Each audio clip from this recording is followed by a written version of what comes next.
And so ayun, mega love shoutout sa lahat at magandang umaga po, gabi, tanghali, saan man po kayong panig ng mundo.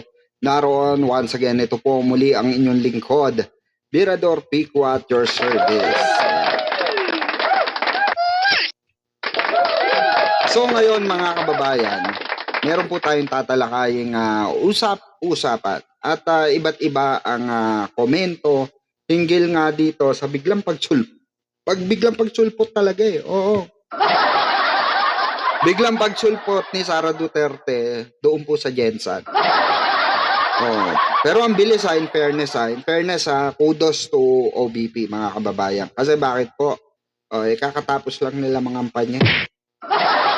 Galing po sila sa galing sila sa Santa Mesa. So kudos pa rin no na nandoon agad ang wala nga lang si Sara Duterte pero at least nandoon ang OBP, di ba? Nandoon ang OBP team. Oo. Ano po, shout out po sa lahat. Ayan, please like and share po ng ating upload ng ating live ngayong araw na ito. Maraming salamat po sa inyong tagapakinig natin. Ayan. So, ayan po mga kababayan, mayroon po tayong bibigyan reaction. Meron po tayong bibigyan reaction dito. Ayan mga kababayan, kita nyo naman, no? Ayan no? Ayon dito mga kababayan, no? Babasahin po natin, ha? Baka sabihin kasi, invento na naman eh. Ayon dito sa balita, OBP. OBP. Namigay ng libreng sabaw. Palakpakan naman natin, palakpakan. Sana all may sabaw. At least, 'di ba? May sabaw kayo diyan, 'di ba? Only sabaw parang Diwata Pares Overload. 'Di ba? Only sabaw, parang sa mga lang, 'di ba? Mga karinderya. Sabaw. Yung ano ba order mo? Kanin lang, te. Space sabaw. Diba? Hindi kasi mga babayan, no? Meron pa. Kayo naman masyado kayong panlait kayo masyado. Umayos kayo dyan sa comment section. Kaya tawa ng tawa dyan. Baka mamaya majombag tayo rito. Ay, kayo rin. Hindi, meron pa binigay mga kababayan. Sabaw. Siyempre, tinernuan. Skyflakes. Di ba? Medyo sumusosyal na. Well, siyempre, merong panulak eh. Siyempre, merong pambara. Di ba? Hindi naman pwedeng lang, di ba? Siyempre, kailangan may Skyflakes. Yeah. Ganoon dapat, di ba? Parang Jalen Lloyd lang. Skyflakes. Ay, hindi, Magic Flakes pa. Magic Flakes pala si Jalen. Turay tayo sa Magic Flakes nito. Ang kukulit nyo kasi. Ayaw nyong manahimik eh. Pasensya na. Nang agaw pa tayo ng ng endorsement. Di pala si Magic Flakes pala si Jalen. Ay, pusang gala talaga. Hindi, tuloy natin. Namigay nga po ng Skyflakes, no? At syempre, para makumpleto, syempre hindi mawawalan yung mga bata, 'di ba? Oo, hindi mawawalan. Namigay po ng Milo, 'di ba? At least, 'di ba? Kahit papaano, kahit wala si Sara Duterte diyan, may namigay ang OBP, 'di ba? Kahit na Skyflakes, Anli Sabaw, Milo, 'di ba? Pero eto na nga kasi ang lumabas ang mga kritiko niya. Lumabas po ang kritiko ni Sara Duterte, mga kababayan. Anong sabi ng mga kritiko ni Sara Duterte? Siyempre, babasa tayo ng comment. Pwede bang hindi tayo magbasa? Diba? Sabi ni ayan nasa comment section tayo. Baka sabihin nyo, wala tayo sa comment section. Sabi ng isa dito, si Major. Ha, ha, ha. Bilyonaryo. Bilyonarya tapos Skyflakes at Anli Sabaw lang. Ano tingin mo sa mga kababayan namin? Uto-uto at parang elementary. Grabe. Grabe si ate dito ah. May pinaghuhugutan ah. Diba? Oo. Mukhang ano ate ah. Oo. Ito naman sabi ni Confuso, TJ. Mas malaki pa rin, yung bigas na 25 kilo. Oo, totoo naman kasi magbibigay ka ng isang sabaw. Milo, ipagpalagay natin Milo. Magkano ba Milo ngayon? 15? Tama ba? 10? Correct me if I'm wrong. Tapos, magkano? Magkano yung Skyflakes? 8? O 10? 10 ata, no? 10 na. May 20. May 20. Pumasok naman sa criteria. 20 pesos gada pamilya.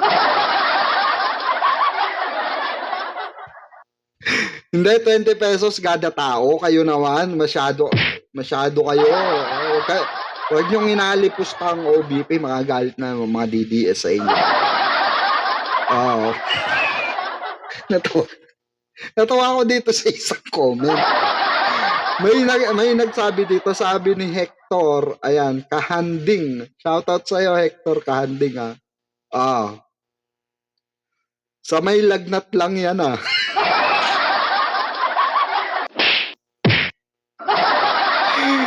sa may lagnat lang daw, real talk, ayan basahin niyo, ayan diba, sabi niya, sa may lagnat lang yan, sabay lap emoji ang animal. Kukuyugin ka dyan, Hector, lagot ka, umayos ka ng comment dyan. Ayaw pa naman nilang napapahiya ang OBP nila. Yung OBP office nila, ayaw nila napapahiya. Hindi, pero legit, di ba? Legit. Totoo naman yung sinabi ni Sir Hector, di ba? Pag may lagnat ka, nakikigup ka sa baw. Kain kay Skyflakes, nag-Milo ka na ba?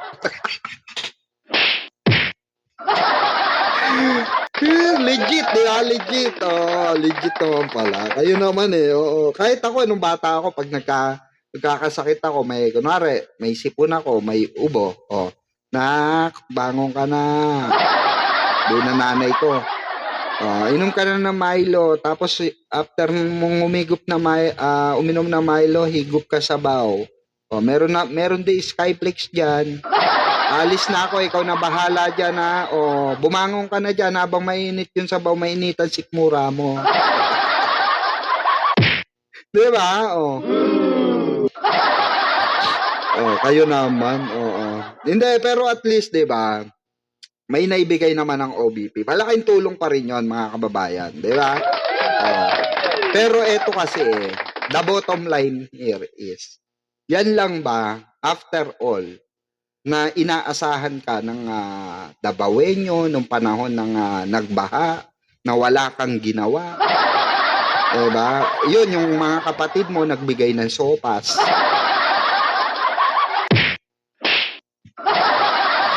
Nagbigay yung kapatid mong bakla tuloy. Barako, di ba?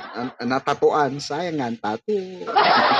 Hindi, yung kapatid niyang mayor na may tatuan, di ba?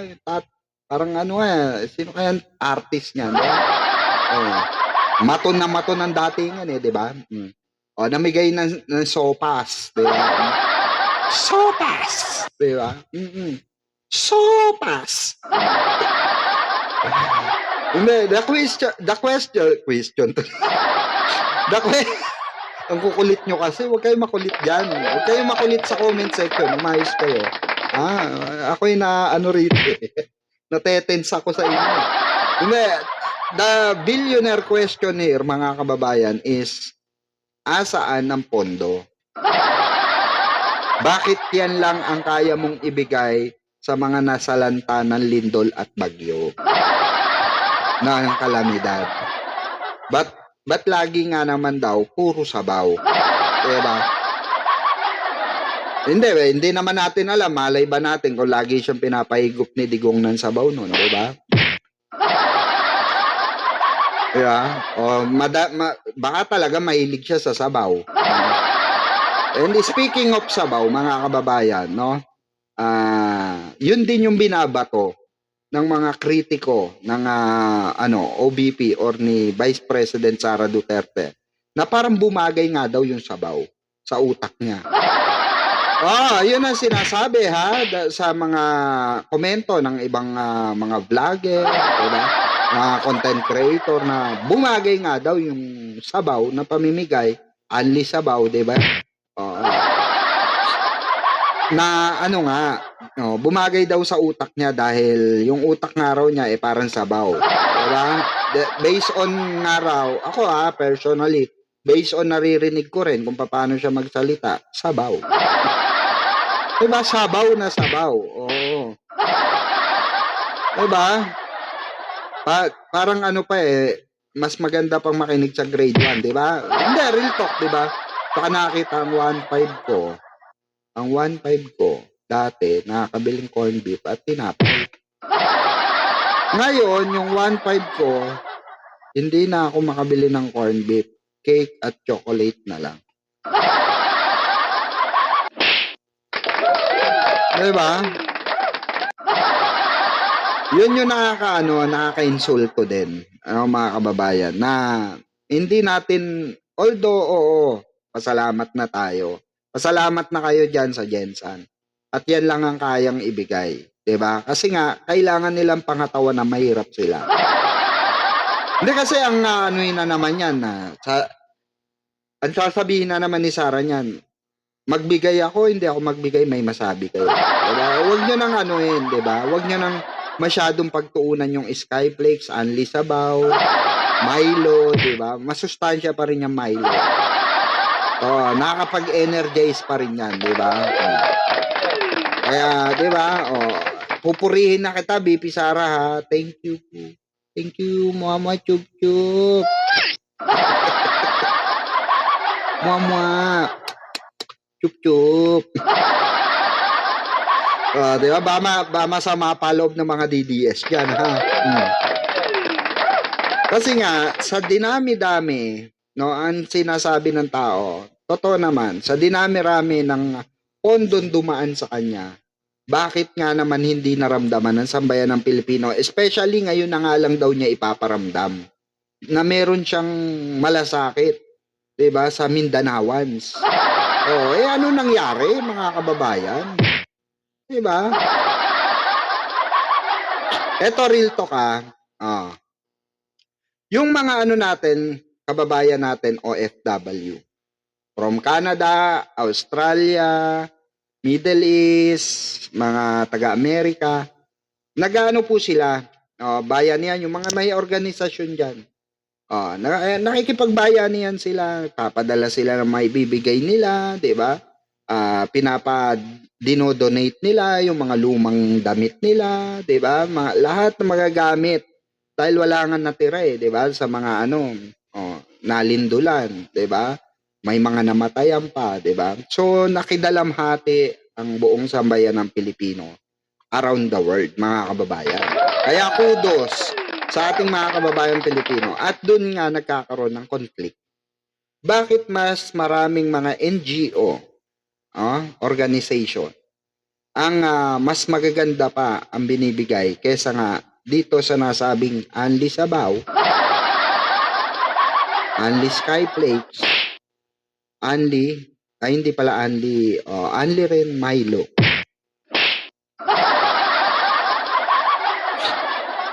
Hindi talaga maiiwasan yan. Diba? Hindi talaga maiiwasan makumpara yan. Kasi nga, bakit po? May budget ka May budget ka. Diba? So, kaya ka na-question, BP Sara. Dahil bakit? Kasi nga, hindi alam ng sambayan ng Pilipino sa mo dinadala yung kwarta. Hindi na nga wala ka na nga proyektong nagawa. Diba? Puro ka pagala. Puro ka pa, rito, segue kung saan. Diba? Tapos ngayon, nagkasako na. Ngayon ka nga lang tutulong, Skyflakes pa. Pwede naman delata. Diba? Pwede ka naman siguro, hindi naman siguro kabawasan kung magpakaldereta tayo, di ba? Kaldereta, di ba? Kahit na sabihin natin, pansit na lang. Spaghetti, yan. Ba't naman skyflakes? Di ba kasi, hindi, di ba? Ako tulad niyan, Ako dito, may sandwich ako, di ba? Hotdog sandwich with lettuce. Simple lang mga kababayan, pero nakakabusog kasi yan di ba? Kano lang, hindi na maabuti ng 100 yan. Ang isang ganyan, nasa siguro, wala pang halagang 20. Kasi marami naman magagawang yung tinapay mo. Marami magagawang lettuce. Di ba? Kahit man lang sandwich, dapat ham sandwich. Ham liver spread. Nak ng tokwa. Maalat pa yung binigay mo. Skyflakes talaga di ba? Kaya kayo na nabubutasan diyan sa OBP rin ng mga kababayan natin Pilipino. Kasi, di ba? Sa inyo rin ang may pagkukulang, 'di ba, BP Sara? Obvious na obvious, 'di ba? Na tinitipid mo. Tinitipid mo mga kababayan mo na Mindanawan. Ayan, ang daming na imbierna, ang daming ang tawa ng tawa, Tapos tuloy tayo ng basa rito, mas eto. Asan 'yon? Yung dating BP Lugaw. Lugaw lang daw sabi nila. Mas malala BP ngayon, sabaw na talaga. Ayan baka sabihin nyo, ayan mga kababayan, may binabasa akong comment, mas malala nga na. Mas okay pa yung kay Madam Lenny noon, 'di ba? Yung kay Madam Lenny, may 'di ba, may laman. May itlog pa nga diba? At least energize ka ron, lugaw yun, diba? Nagsisisigaw sa rally, nakalitsyon. Baka ibinigay, ha. Nasalanta ng lindol, sabaw, skyflakes at Milo binigay. Diba? Talagang na, diba? Na ng tukso ito. Mga kababayan, no? Talagang natadtad ng tukso ito. ng kapintasan, Dapat nga, 'di ba? Ito suggestion lang. Next time, kunwari second day, 'di ba? Yung sinasabi ni BP pandesal na may daing, 'di ba? Daing na bangus ba 'yun? Oo, 'di ba? Masarap 'yun daing na bangus na may pandesal. Diba? Maganda yun. Diba? Kaya eto pa, yung mga ibang comment. Wow na wow, sabaw. Wow na wow, sabaw. Kaya, diba? Tapos, inday sabaw. Ayan, may mga comment, Inday sabaw, Kung merong Madam Lugaw, meron naman Madam Sabaw. Meron ding Lustay Sabaw. Nakakaya, mga kababayan. Nakakaya sa senaryong ito, sa dami ng sakunan nangyayari. 'Di ba nagkaroon ng sakunan ganito na hindi natin masabi, 'di ba? Pero nakakahiya lang sa part ng OBP na meron kayong budget. 'Di ba? Sino lang ba ka ng pandesal, 'di ba? Na may palamang keso. Di naman siguro kawalan 'yun, mga kababayan, sa budget niya, 'di ba? Siyempre, sasabihin ng mga DDS diyan, marunong pa kayo kay BP. Buti nga tumulong. Yes, tumulong. Walang problema sa pagtulong. Budget 'yan Pera ng taong bayan 'yan. Si Pangulong Bongbong Marcos nga, 'di ba? Lahat, ang bagong Pilipinas, namigay ng mga pangangailangan, damit, lahat-lahat. Sasabihin nyo na naman diyan, natural, presidente siya. Yun na nga yun na nga ang ano ron eh. Presidente siya, 'di ba? So supposed to be alam niya dapat yung ano, trabaho niya at responsibility niya sa sambayan ng Pilipino. At which is, yun yung pinapakita ni Pangulong Bongbong Marcos, yung agarang aksyon at agarang tulong para saan po? Sa sambayan ng Pilipino. Hindi kagaya ni Sara Duterte, 'di ba? Oh, may budget ka nga. Binigyan ka nga ng budget, pusang galaan li sa bawat. Dapat nilagyan mong tulya. Dapat nilagyan mo man lang kahit tahong. 'Di ba? So kayo mga kababayan, ano masasabi nyo sa usaping ito? Ano ba ang inyong thoughts hinggil dito sa usapin ng budget ng OBP? Kinulang nga ba? Kinurakot ba? O talagang nagdamot na? Comment down below. Open po ang comment section natin. Siyempre, kung bago ka pa lang sa aking YouTube channel, don't forget to like, share, and subscribe. I-click mo na rin notification bell para updated ka sa lahat ng ating upload at ating mga live. So once again, ito po ang inyong lingkod. Magsama-sama po tayo for another video. Ito po, Liberador Pikwa at your service mga kababayan. Peace out!